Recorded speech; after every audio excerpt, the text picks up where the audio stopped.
It's mailbag time on Peacock and Williamson. What's going on with Jalen Hurts, his shoulder injury? That's the biggest news of the day. We've got Packers-Rams from Monday Night Football. Rams are out of it. Packers, mathematically not. And who's going to win the NFC South? All that and more coming up on this episode of Peacock and Williamson.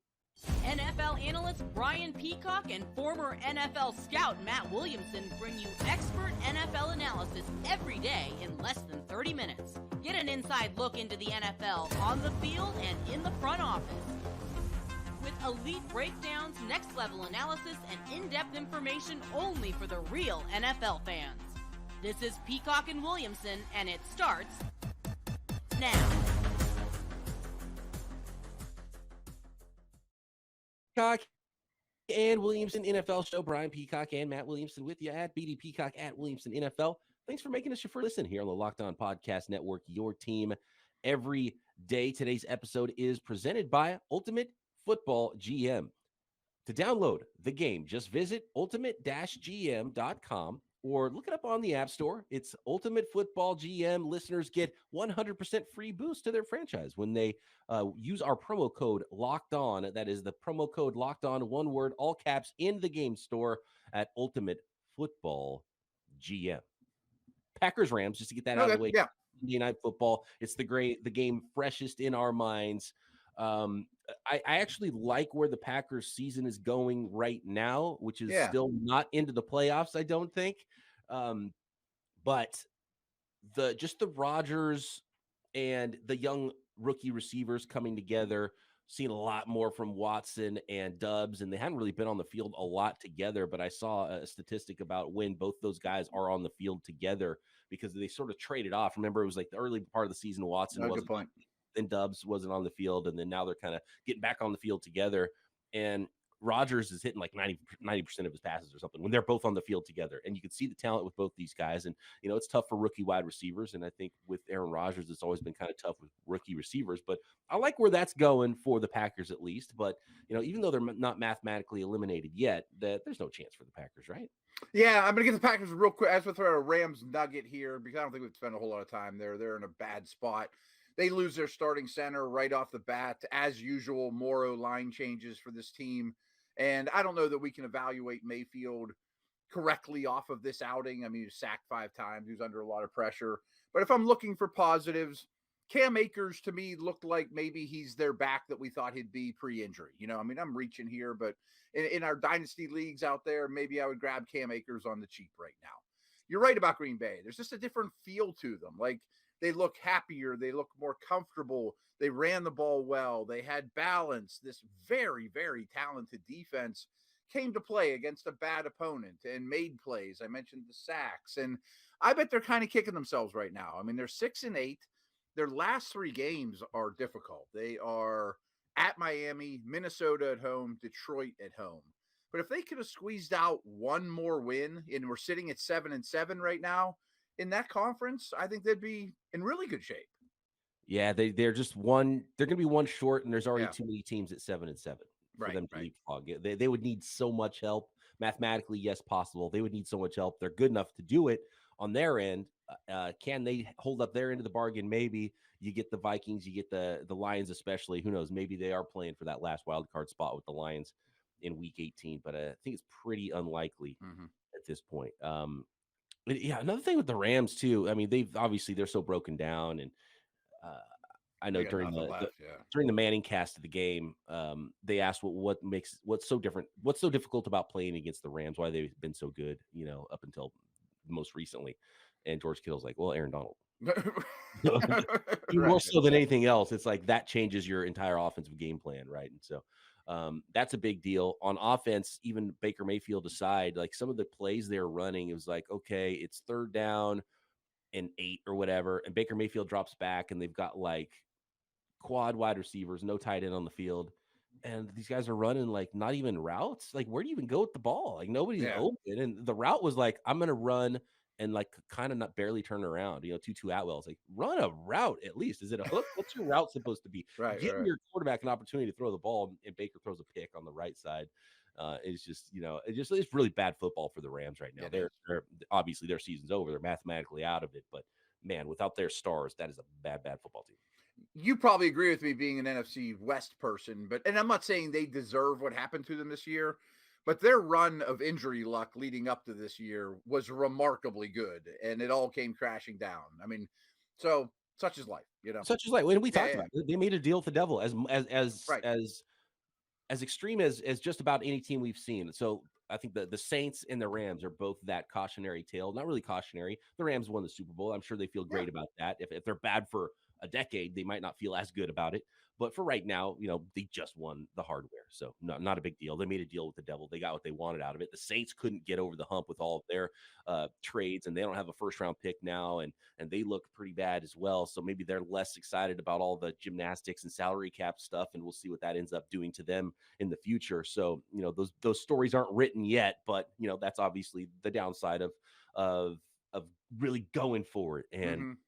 F them picks, as a lot of people like to say. It's good and bad. There's two sides of that, and I think maybe there was a point where there was a tipping point, and draft picks got overvalued to an extent, but you still have to build your team with high level talent, star players, and not everybody that's good being expensive. And how do you do that? Generally, it's with top 50 draft picks, especially at positions like offensive tackle, corner, and so.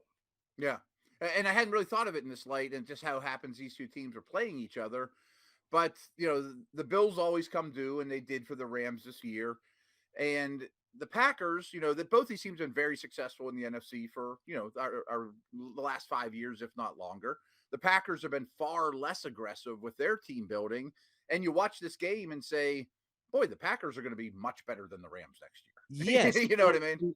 And sort of to the detriment of the current, the Packers had kind of operated much differently. And you're like, go in and get your receiver, go spend Go this all stuff. in. It's kind of like, And even with the trade that the Bears pulled off at the deadline for Chase Claypool, that looks kind of bad now for the Bears, and that wouldn't look good at all for the Packers either right now. And they were trying to give that up, and smartly the Steelers saw the Bears as the team that was going to have the higher second round pick, but Chase Claypool, a second round pick, that's going to be a high second round pick now. For what would that do for the Packers right now? You want those young players that are going to be cheaper for longer, and Watson's probably going to be better, already better than Claypool, maybe. Absolutely.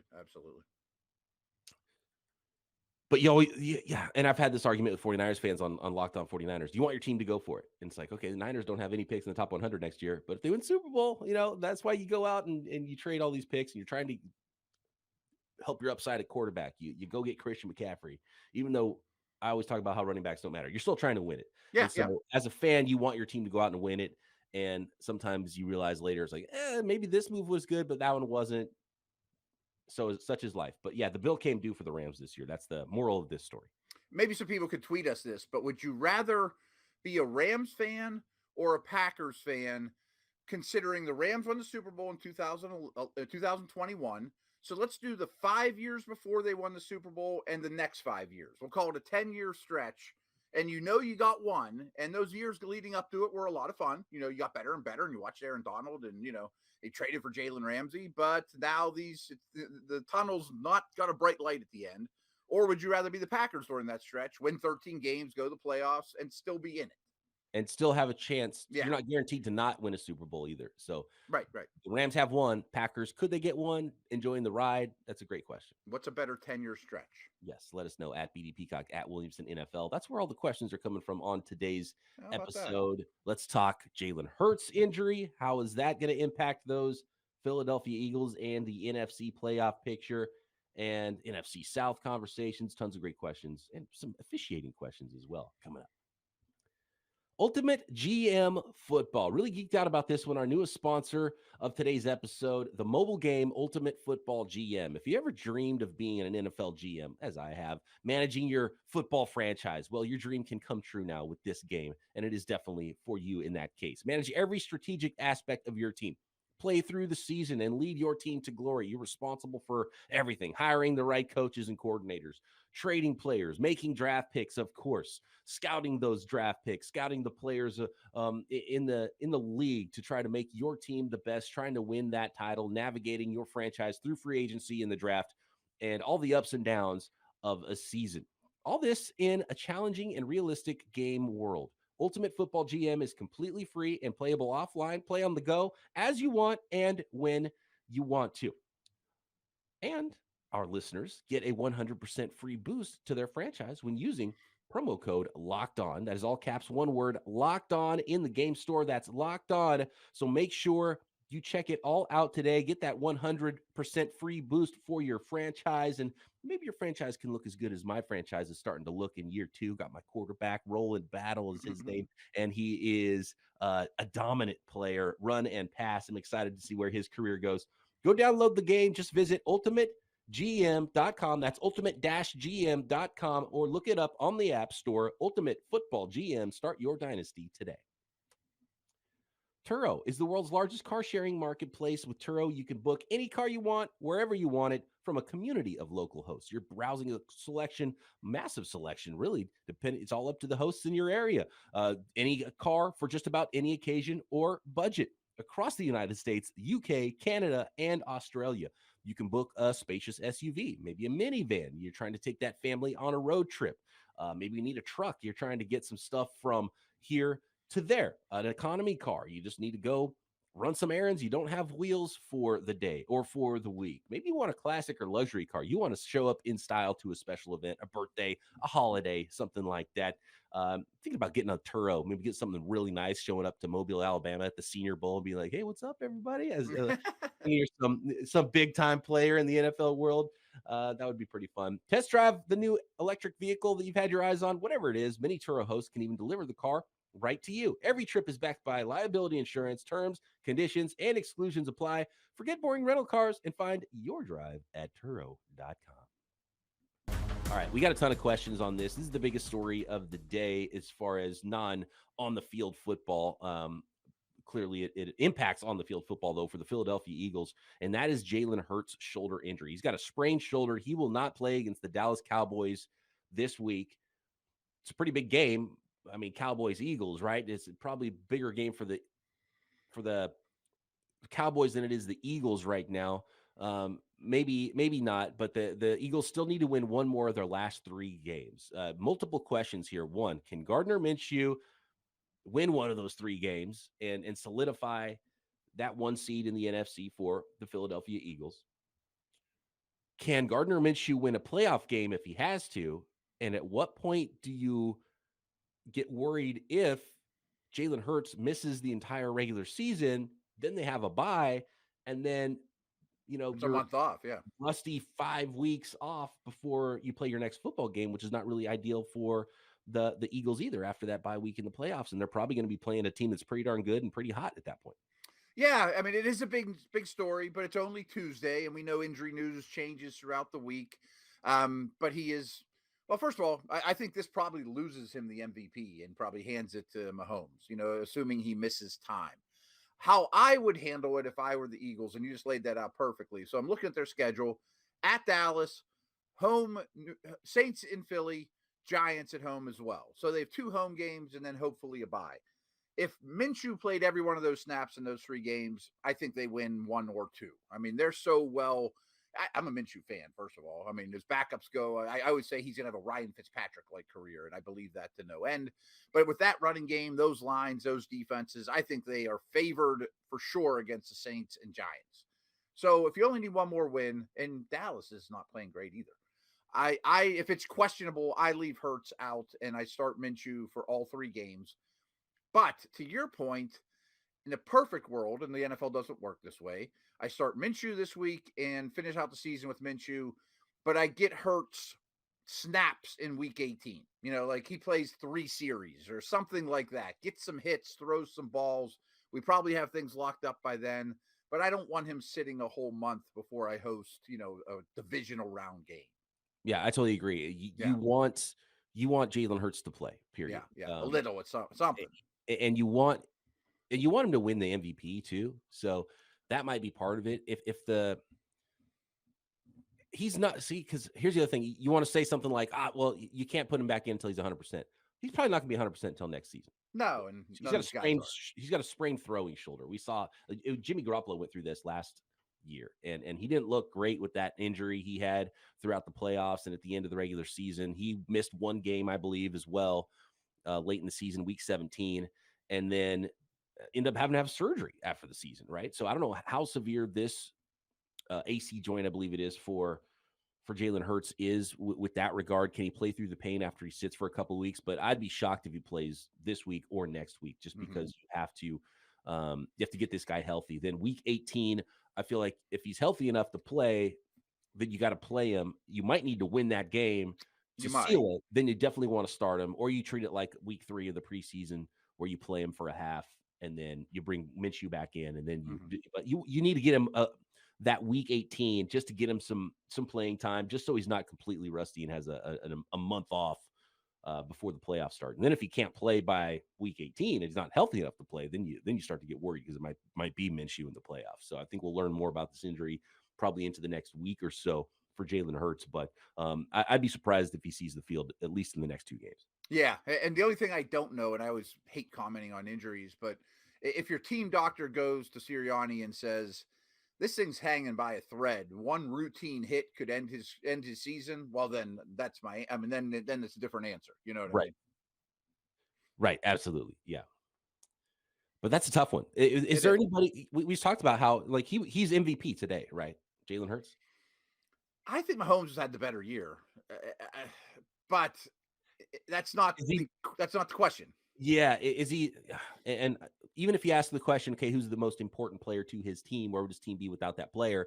Mahomes still probably the answer. Yeah, right. Even though Jalen Hurts is such a big part of the offense, because rushing and throwing and how many touchdowns he's a part of in that offense, I think Hurts would win the award today, and maybe some of it is just kind of just get a little tired of Patrick Mahomes. You're like, yeah, whatever. He's gonna get another one. Yeah. He'll be in it next year too. One loss goes a long way. And just the record, they're best team in the league. Yeah, so I think they could clinch home field advantage at Christmas. Yeah, which means he's one of the most important players that a team could not lose.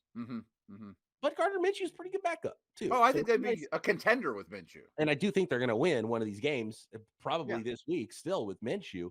It's still a very good football team, and I think the Eagles will be all right, and they'll clinch all that 1 seed and everything before, and they'll be able to make smart decisions with Jalen Hurts. But it is a little bit worrisome. Is he not throwing the ball as well when they do get to the playoffs? Is he, one hit away from potentially making that worse? And then I don't think this is catastrophic news, though. Considering where they're at, how they're built, this doesn't seem season ending.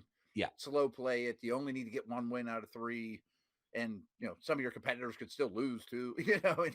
And a sprain is not a complete tear, but is it a partial tear? So that is it a 1% or a 99%? That's kind of the question. Like, where is that sprain and how bad is it? They said it's not a long-term injury, so that's probably the best sign of all. Yeah. The original thing was like, it's not long-term.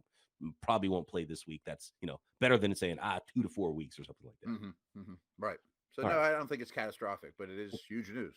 So we're not sounding the alarms yet for Jalen Hurts, but it is something that the best team in the league this year could be dealing with, an injured quarterback in the playoffs, which is definitely not ideal. 100%. Okay, Matt, we've got questions here about the NFC South. What is going on with this division? Are we going to have a team that is like, I don't know, 7-10 in the playoffs? And we've got multiple questions about this. We got questions about the Steelers-Panthers game and questions about the Buccaneers-Bengals, because those two teams got bumped from our coverage yesterday just because there were so many good games in the league. The Buccaneers, if they could just put together a second half like they played in the first half, I mean, this was a tale of 2 halves in this football game with the Bucs and the Bengals. The Bengals came roaring back on that Bucs defense, which should be playing a lot better. I mean, I really see so many parallels going on right now between the Packers and the Buccaneers. You got a Hall of Fame quarterback.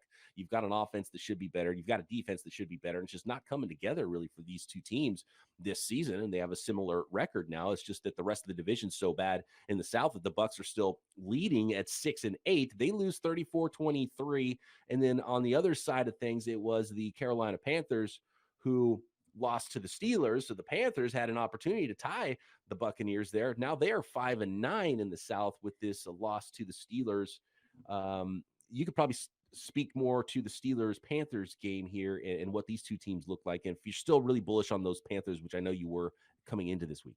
Yeah, I mean, obviously I studied that game going into it and watched every snap a couple times. So I thought the Panthers would present much more problems for the Steelers because Steelers had struggled to stop the run, and that's what the Panthers' offense entirely is, and they did nothing on the ground. Sam Darnold actually played fine. They got DJ Moore involved. That was really their offense. They really only had one drive. Trubisky played very well, and the Steelers' run game was very strong. They were the much more physical team. Again, there was only a short stretch that this game was really in doubt. Pittsburgh really beat them up pretty good. In terms of Tampa, crazy. I mean, Bengals started slow, in Tampa, not playing great to start. And then the second half just was owned by the Bengals. But the Bucs turned the ball over 3 times in the third quarter and then another one in the fourth. Like, they just handed it on a plate to him. Brady didn't look like he wanted to get hit. I mean, not that he's playing terrible, but he's not the same. And he's getting the ball out. Yeah. He does not want to get hit. He's getting the ball out so fast, and I cannot blame him. If I was 45 out there playing a football game, I would throw it to the running back as soon as the play started every single time. Absolutely. And the blocking's not great, and defense isn't great, and I have questions about the coaching, and they don't have a running game, and they got problems. Yeah. Mm-hmm. But I think when we talk about it, though, I think they're going to win the division. Maybe we'll talk about that on the other side here. But how about this question? Yeah, from a Pittsburgh guy: would the Steelers win the NFC South? Well, they're 4-0 against them. We like to joke on our Steelers one that yes is the answer. Got the tiebreaker. Yeah, the tiebreaker and would be tied record-wise at 6-8 for the lead right now. Yep, I mean, that's where they've done their best work. And if I were power ranking the Steelers and the 5 teams in the South, I would have Pittsburgh 1, or the 4 teams in the South. Yeah, Bucks still gonna win it.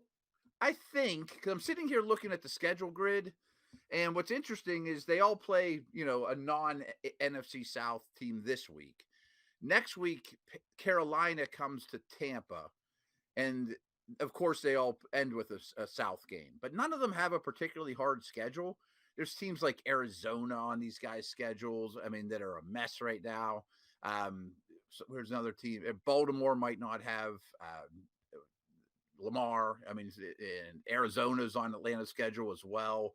Carolina has a tougher one because they have Detroit, but at least they get to play 2 games in the division. I just think that the Bucs with the 1-game lead is enough to win this thing. How about Desmond Ridder gets hot and the Bucs get hot, and then the final 4 teams in the NFC isn't Hall of Fame quarterbacks. It's Desmond Ridder, Brock Purdy, Gardner Minshew, and I don't know who else the other quarterback would be, but this season's insane. It really is. But I'm going to bet on the Bucs, but any of these teams could still win it. All right. Well, how about some other teams? Lions, Jaguars? Which one of those teams has the best chance to sneak into the playoffs, and what's going on with some of the officiating in the NFL? Next.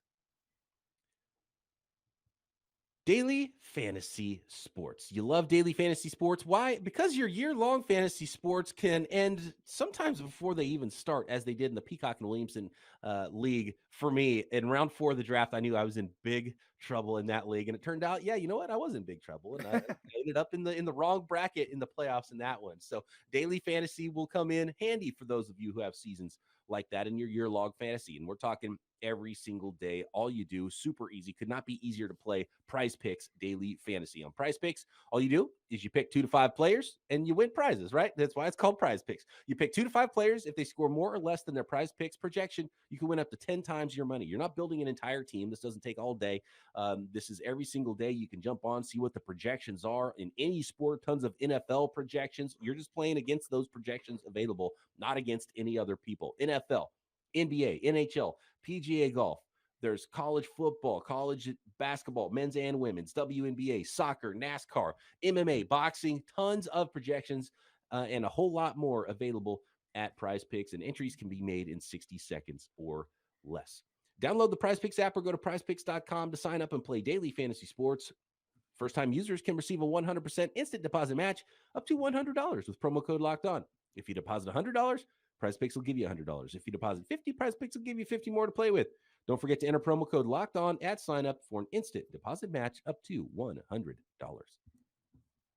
Okay, we go to our guy. Speaking of the Peacock and Williamson Fantasy League, how about our guy Jerry, who is the commish of that league? So thank you, Jerry, for running that whole thing. And he wants to know what's going on. He's been asking this question for a couple of weeks. We actually we're going to answer this one last week, but didn't get time to. Jerry's question is basically, can we please talk about quote unquote, there is no foul on the play and refs picking up their flag after they threw a flag initially. What is this weird? Is this weird or is this a nothing burger? Jerry wants to know. What's going on with this? I think I'm dead on here. I mean, and I guess we have not discussed it, and he has mentioned it a few times. I think it's just the people in New York in their ear. Like I think there's a lot more communication going back and forth to headquarters than there ever was. That they're regulating things a lot more, and you'll see a lot of pauses, and then they pick up the flag, or corrections from the whole mothership. I think that's really all that's going on, for better or worse. It's weird and annoying, and it makes them look like they don't know what's going on. But yeah, right. In the end, most of the time when they pick up the flag, it's the right call. So I'm glad they're getting the call right. Mm-hmm. As opposed to let's go review it and throw a red flag and all this nonsense. The quicker it can happen, the better. Just pick it up, you screwed up. Or maybe somebody saw it from a different angle. It's like, no, he didn't actually, do the thing. It's like, okay, cool, let's pick it up. Yeah. And I'm definitely a let them play guy. I want fewer interruptions. I want fewer flags. I don't want ticky-tack stuff because you could call a penalty on every single play if you're doing it ticky-tack style. I would rather see the DBs and the offensive players kind of jostle a little bit more and let them play because you'll see offensive players hardly ever get called for offensive pass interference, but every little thing, a defensive player gets called for it. And so it's just kind of let them play a little bit. And when it's egregious, you throw the flag. And it's kind of the same thing with holding. But as long as you're getting it right, I have no problem with them picking up the flag, but it does make the officiating look worse. And I think it's such a tough sport to officiate in the first place just because of how fast everything's happening. Sure. And I think some of these late hits on the quarterbacks, they're talking about maybe making that reviewable. And look, the coach has 2 challenge flags, so let him challenge whichever calls he wants. And if New York can overturn it, then they'll overturn it. Yeah. I mean, I've said this for years that I thought the best way to do this is just have one more ref in a booth by himself up top with monitors everywhere, watching like we are. And his only thing he has is a microphone and a red button. And once in a while he pushes that red button and he says, "Hey, Johnny, you missed a pass interference call, or pick that flag up. You don't need it." Yeah, so in a way, that's kind of what's happening. It's just remotely. Because you think about what somebody watching a game gets to see. They see the play live, sometimes from a better angle, most times from a better angle than the ref has. The ref is closer. He can see some things that you don't see sometimes, like the pulse. Sometimes like, well, what was the holding on that one? Then you go back and look at the other angle on the replay, and the guy's just completely holding the, yanking his jersey. Like, oh, okay, well, he saw it from the backside that we didn't see on the broadcast. But other times you see the play live, then you see the replay 4 times, and you see a slow-mo. All the ref got was the first thing he saw instantly, full speed, live on the field. Yeah, and maybe his ref buddy says, "Well, I saw it this way." Right. But they're not watching. Like to have somebody in the stadium and make it quick. They're in their ear right away. It's like, he didn't, don't pick up that flag, please. But that is great. I mean, if a flag comes out, it shouldn't have. We don't need to know why. He just picks it up and says, "There's no flag on play. Let's go." I mean, the games are long enough as they are, and let's roll. There's this question from Paul. He says, Lions or Jaguars, which team has the best chance to sneak into the playoffs? I hope both, but I'm going to say the Jags just because I think they set up to play the Titans in Week 18. That could be a loser leaves town match, and they have 2 ways in: wild card, or more likely the division. Is Jaguars winning the division more likely than the Lions sneaking in wild card? Is the question. I'd probably lean toward the Jaguars as well because there's too many teams in the same boat, and there's that tie that the Commanders have that is really going to give them a half game on anybody in the wild card. Yeah, good point. So it might be more difficult because there's so many teams to leapfrog in the NFC for the wild card, whereas the Jaguars have their eye on one prize. Yeah, and it's a very attainable prize. I mean, I don't think the way they're playing right now is good enough to win that prize. And I'm not impressed with Tennessee either. But I think they get there. If anyone recalls, my favorite bet of the preseason, Jags plus 700 to win the South. We love it when we talked to Locked On Jags host Tony. Yeah, that was a classic. We were so bullish on the Jaguars, and then halfway through the season, you're like, "Well, I guess we blew that. The Jaguars aren't ready." And it turns out we were right. It just took them a couple months longer than we thought. Yep. I mean, I'm going to pick them to win that division next year. I can almost promise it. All right. So many great questions we didn't get to. I think some of these might have to be their own podcasts or their own segments in the off season. There's some really good questions about player values and different positions, meaning more to the league this upcoming draft. We'll get to some of those things in the off season. Thanks everybody for making Peacock and Williamson your first listen. Back tomorrow, previewing some of the Christmas weekend games right here, Peacock and Williamson.